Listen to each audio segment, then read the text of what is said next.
The following episode will contain spoilers. You have been warned. You're listening to Cinema IRL, the podcast that throws you into the movie and asks the question, what would you do? So today, Amber and Scott answer the question, what would the baby of The Shining and Misery look like? The answer is here, and it's Hokum. And now, Cinema IRL. I wish I could switch places for just one day. What would you do? Put yourself in my shoes. How do we handle this? What would you do? Put yourself in my position. What would you do? Now it's your turn.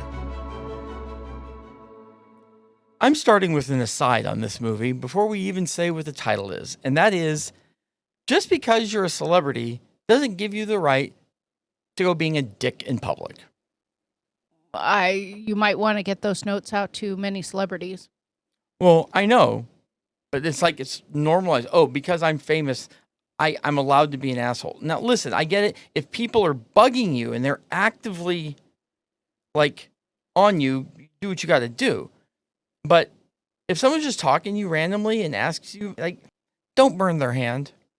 Okay, well, there's several layers to what you just said, but before we get there, let's go ahead and tell folks what we are talking about, which is the film Hokum. And it is about an author. Obviously, he was well known enough for people to recognize his name. And he goes to this hotel kind of out in the woods in Scotland. And it's the place where his mom and dad had their honeymoon. And he is going there to work on writing a book. And as you said, he has a couple of encounters with people who work there. He's not particularly nice, but I don't think that had anything to do with any degree of celebrity. I think that's just who he is. I think he would have been like that whether he was a famous author or not, quite frankly. Yeah, it just, you feel like you can get away with it if you're famous. Like, if you're a nobody and you do that, like, someone's going to take a swing. If you burn my hand, I'm going to take a swing. Okay, so for folks who haven't seen that, let's go ahead and fill that in. He got asked to read a manuscript. Someone who was the bellhop and says, oh, I'm a writer. And he's like, are you? You kind of look like a bellhop, which was a jerk thing to say.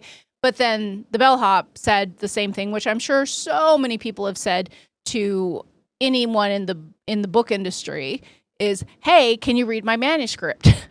And I think that's where anyone, regardless of celebrity status or not, is allowed to get annoyed. It's like when you find out someone's a doctor and then you're like, hey, I have this pain. What do you think? Or I have this rash. And they pull down their pants to show them their rash or whatever. I think anytime you have an occupation that other people find helpful, they are unfortunately all too comfortable with asking for you to help them for free or somehow impose upon you based on your talents.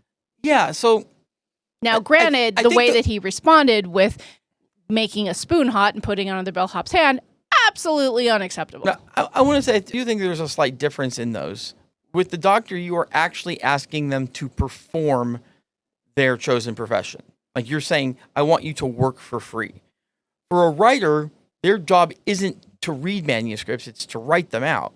You're still asking them to do work. It's still fairly close. Yeah, if I'm in that situation, if I really wanted that, I'd be like, hey, I'm working on something. If I gave you a couple of pages, if you have time to look over it, that'd be great. And if you don't have time, I get that too. All I know is when I worked in communications, publishing, public relations, when anyone said, can I pick your brain? It made me want to punch them in the face. I actually even wrote a blog article once that was basically a absolute rant about people wanting to pick your brain. And it's because it's saying, hey, I want to get a bunch of information out of you that I think all of your years of talent and skills and education, but you know what? Give it all to me for the cost, $3-4 for the cost of a cup of coffee. That mentality has never really sat well with me, but none of that is really the point of the film. The point of the film is he goes to this theater or this hotel rather, and the honeymoon suite is blocked off. And apparently it's because there is a ghost trapped in the honeymoon suite. Yeah, sure, there's a ghost. That's at least what I'm thinking. If I'm okay, it's haunted. Okay. And the owner of the hotel has blocked off the elevator that goes to the suite. Everything is is locked with a key that only he has, and it's checked once a day to make sure that it is locked and secure because the ghost has been locked in there for many, many years. And our writer, Bauman, is curious about this and asks a couple questions, makes friends with one of the gals who works there. I think she's the barmaid. And it turns out on his first or second night there, he hangs himself in his hotel room. And Fiona, the woman who works at the hotel, asked to be led into his room because she has a feeling, and sure enough, he is hanging from the ceiling, and she cuts him down, and off to the hospital he goes. Yeah, they didn't really delve into that too much. They mentioned at the end something about mushrooms, but... Yeah, the bellhop who got his hand burned by the hot spoon by Bauman actually laced his flask with some cybacillin, and obviously that created some sort of something going on with Bauman trying to hang himself. Yeah, that's... But in the course of that evening, after Fiona cuts down Bauman, she goes missing. And the rest of the film is focused on where is Fiona, and Bauman gets released from the hospital, and I want to thank Fiona. And it's like, oh no, she's been missing since the night she cut you down. And Bauman, along with some guy who lives in a van in the woods and is pro-cybacillin, is his partner in trying to figure out what happened to Fiona. Because Fiona and this guy, Jerry, were friends, the guy that lives in the woods. Yeah, that's... I don't even know what to add there. So, you mentioned about Bauman being a jerk to people. What would you do if you were Albie, the bellhop, who either was trying to get your manuscript read or got your hand burned with a hot spoon because Bauman was annoyed with you over asking about your manuscript? See, here's the thing about me versus a lot of people. I mentioned that if he was a normal person, like, I'd take a swing. But the truth of the matter is I'd still take a swing, even if you're famous. If you are intentionally doing something like that to me, bitch, we are throwing down right now, at least till security gets here. That's assault. It's obviously not okay to actually intentionally and actively injure someone. Yeah, no, you have been assaulted, and whatever goes on past that can easily be justified as self-defense. Okay, so you're throwing down if you're Albie. If you're that's such an insane level of disrespect. It is. Absolutely is. So what would you do then if you're Bauman? You're in this hotel, and the reason you're there is to scatter your mom's and dad's ashes because, again, this is where they spent their honeymoon, and it seemed to be a special place for his mom, who wanted to go back there at one point. And he finds a tree that his mom posed in front of many, many years ago for a picture and puts both of their ashes by the base of this tree. So what would you do if you were this famous author who came to the hotel with the intention of scattering the ashes and writing a book, but then you find out, hey, there might be a ghost locked in a room? Oh, I'm definitely doing what he did. I'm taking care of the ashes first, especially given the twists that we learn later. But I don't know. Do you stay in a hotel that has a ghost locked in a suite? Well, because here's the thing. Locked in a suite, are we pretending that a ghost has to use the door? Like, is that what we're pretending here? That the ghost couldn't just come out if it wanted to? Not all ghosts can go through doors. Name one that can't. I haven't kept a list, but I know not all ghosts can walk through doors or walls. They're ethereal creatures. You're an ethereal creature. That's great. Yeah, I'm just saying. Well, if the owner has locked the ghost in there, he must be pretty confident that the ghost is not wandering around the lobby. Well, that's the thing. If the ghost is haunting that area, they're in that area because they want to be in that area, and locking it's not going to do any good. You could leave it unlocked; they're still not going to leave the area. So, yeah, I just don't see how locking it. It's fine to use it to keep people out of there. Well, I think it's doing both, locking in and locking out. So, you still didn't answer my question. What do you do if you find out the hotel you're staying at has a ghost there? And not even ghost, they said a witch. Yeah, okay. And you're telling me that this witch is just in the honeymoon suite? Yes. I'm fine. I'll stay away from there. I'm not looking to do a paranormal activity. Okay, so you're fine staying in the building. Yeah, why not? Okay. All right. So after Bauman gets released from the hospital after his hanging attempt, he looks for Fiona to say thank you. She's missing. What would you do if you were Bauman and you wanted to say thanks, but she's been gone ever since she saved you? This timing is certainly a little suspicious, though we eventually learn that it actually has nothing to do with each other. But I'm probably not going on a crusade. If she's missing, you can't expect that you're going to be the one to find her. You could maybe, after you learn they haven't searched the honeymoon suite, you could go to the police and say, I guess maybe. Apparently the police are all their cousins and uncles and stuff, so. Yeah, it's very suspect in regards to the family relationships there. I'd still go to the police, give them the information, and then get back on an airplane and go home.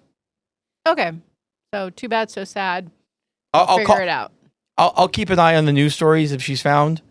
Well, it's in Scotland. And you're from Washington, California, USA. I didn't realize that phones don't go that far. I mean, you might not be catching her in person. You could FaceTime her.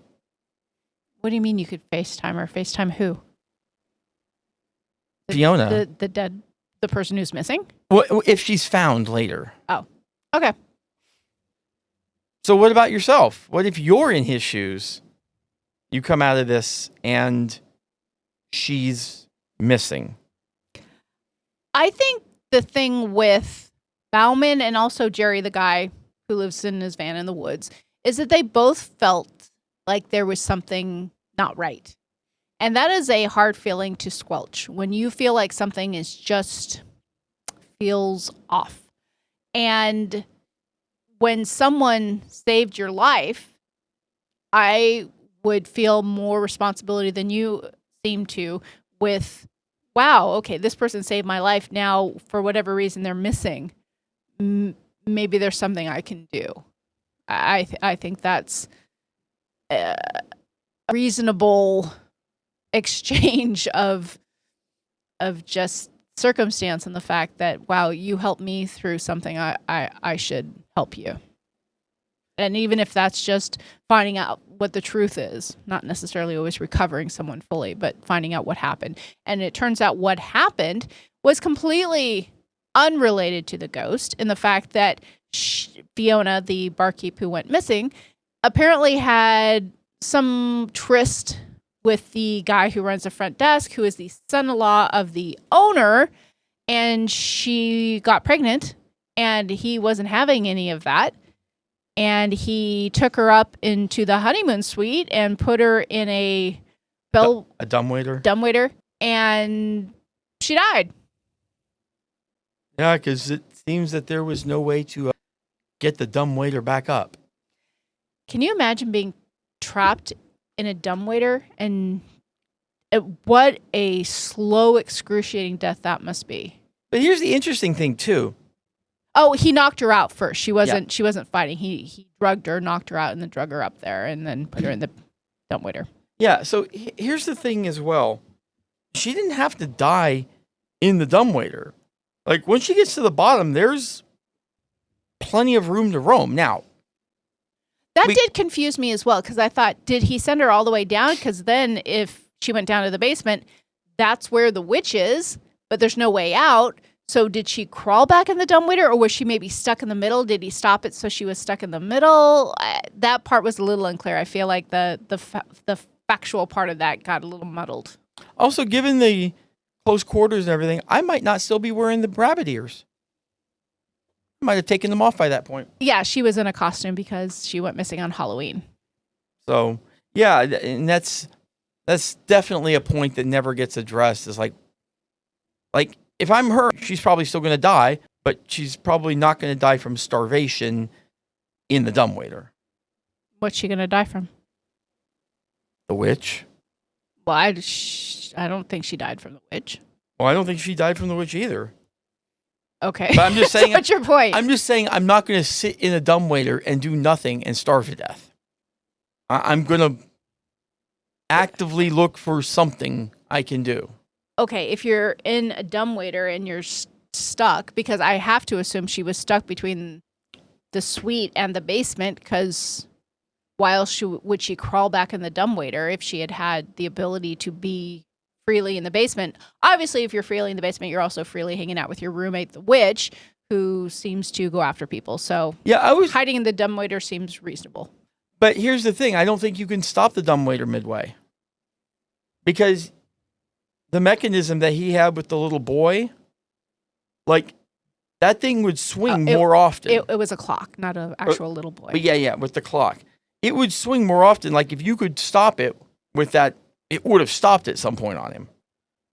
So, and it also would have made it very difficult coming back.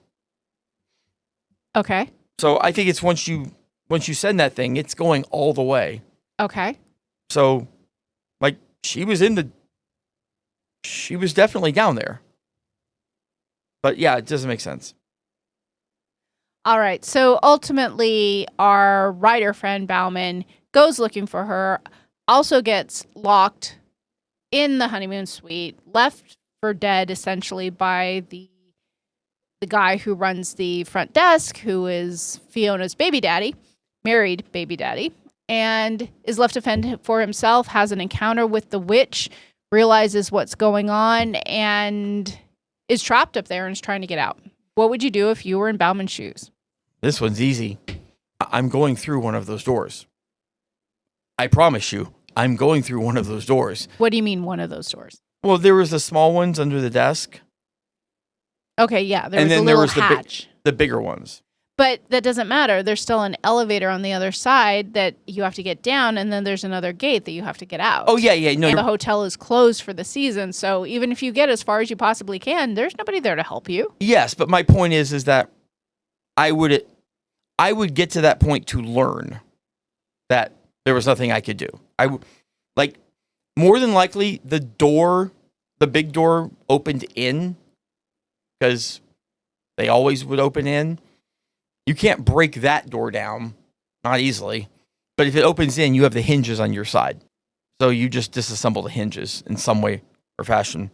The other one, where the hinges were on the outside, I am kicking until my foot is about to fall off. Well, it wasn't that the hinges necessarily were on the outside. It was more so that there was a padlock on the outside. Doesn't matter. The hinges are still the weak point. Well, what I would do is there was a window up in the honeymoon suite. It was up high, but there was a window. I would break out that window, other than looking longingly through it as cars come and go and trying to get the attention other ways. I would freaking break that window, scream at the top of my lungs, or maybe even try and crawl out that window. That's what I would do. That window is pretty high up. Would you rather stay trapped to die or be killed by a witch? Okay, yes. So if we're going under the assumption that I've successfully kicked the doors off, gotten in the elevator, gone down, got to the gate, realized there's nothing I can do. Honestly, I'd go to work on the door or the gate. Like, there's got to be. That thing was clearly old. Start shouldering it. I'd run into it shoulder first because... Well, it also had a padlock on it. Well, yeah. So you're not getting it off from the bottom. You're trying to literally rip it out of its enclosure above. Because you're not going to easily get out through the bottom. Unless you happen across a crowbar.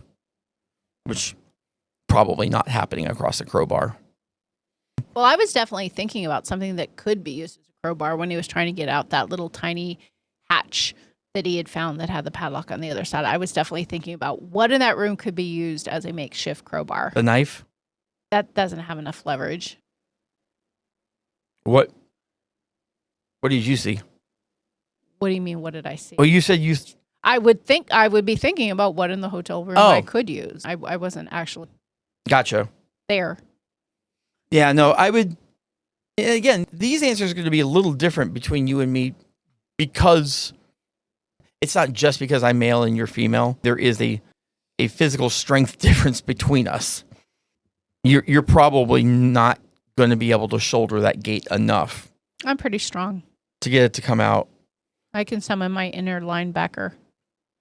So it would depend a little bit for me if I could sit down and brace myself. If there was a way to sit down and brace myself, then I'm just going to sit down and kick at it. Now, if I can't brace myself, that's not going to do me any good. And I'm not just going to kick at the standing door. That's not going to do me any good. You got to be able to force weight into it.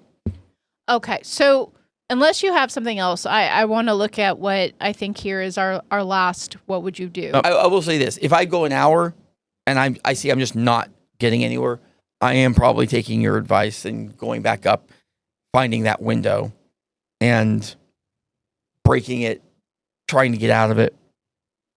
Like go that, because that's obviously super perilous, but you're kind of running out of options at that point. So anyway, as I was saying, the last what would you do is, as we go throughout this film, we ultimately learn that Bauman is responsible for his mother's death. And when the film first starts, we find out that Bauman's mom died when he was young. She was shot in the face in her own home, and the person wasn't prosecuted because they were too young, and he said they should have gotten a chair. And so we think that there was some sort of something, we're not quite sure. And when the film gets toward the end, we realize he was the one who accidentally shot his mom in the face and killed her. I'm wondering if this is some like trauma thing that he had just blacked it out. Like he had just literally blacked out the fact that he did that. And somewhere in this process, he was blinded. I don't know, because his dad after that basically drank until he met an early grave. And so him coming up to scatter his parents' ashes, they've been out of the picture for a while. I can't imagine carrying around that weight of accidentally shooting my parent. Oh yeah, no, that would be horrible. That's what I'm saying. My guess is his mind just blacked it out. Like you couldn't. And that's the story of so many very prolific authors, is that they are deeply wounded, scarred, have trauma and tortured pasts and whatnot. Yeah. Right? At least that's the stereotype anyway. Oh, eventually that evil Bozo the Clown reminded him, oh yeah, you shot your mom. Which felt like a mushroom moment, but we didn't see him actually take any mushrooms when he was trapped in the honeymoon suite. Yeah, no, I think we were full on into the supernatural at that point. So, final thoughts on Hokum. If they say don't go into the honeymoon suite, don't go into the honeymoon suite. Good advice. We hope you enjoyed our episode. Thank you for listening. And to catch all the new episodes, please subscribe. We release 2 to 3 episodes weekly, so we'll have new content regularly. Until next time.